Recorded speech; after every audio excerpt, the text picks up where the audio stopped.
Action. My name is Spencer Kaufman, and this is Pastor Davey Collins of River Valley Church. Hello, great to see you all. All right, Davey, how does someone get to heaven? How does someone get to heaven? Great question. Well, I don't determine how someone gets to heaven. So where do we look? What is our source of how someone gets to heaven? I'm going to pause right there. So it's not a pastor or a priest or a religious figure that tells you how to get to heaven through their own examples or powers. Exactly. Okay. It is the Word of God that explains how someone gets to heaven. And Romans 10, I would say Romans 10:9 is probably one of the clearest ways to explain it. Mm-hmm.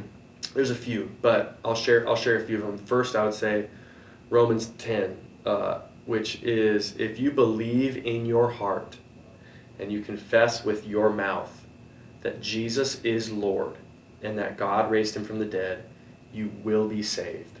Saved meaning saved from sin, saved from the penalty and the punishment of sin, which means that you are now with God and his plan and his way.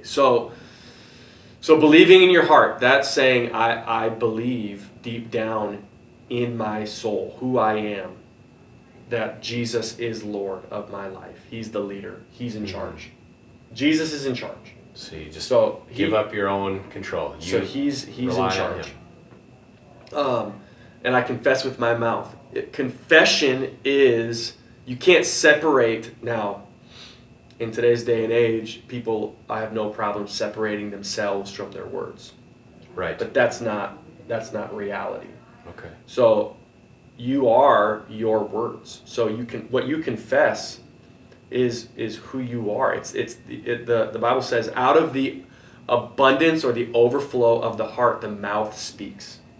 So your confession in Jesus as Lord and that God raised him from the dead, meaning Jesus is who he says he was, and he did what he said he did. Mm-hmm. That's what we believe. And it's that acknowledgement. Now, are there more things that you should probably do? Yeah, that comes with time. Right. And when I say that comes with time, that's a discipleship process. The word for so you get saved, and you are constantly being sanctified. So you're saved and you're being saved. Because we're still living in a sinful world, we still have a sinful nature. So there's not like you cross a line when you confess with your mouth and believe in your heart. It's a daily thing.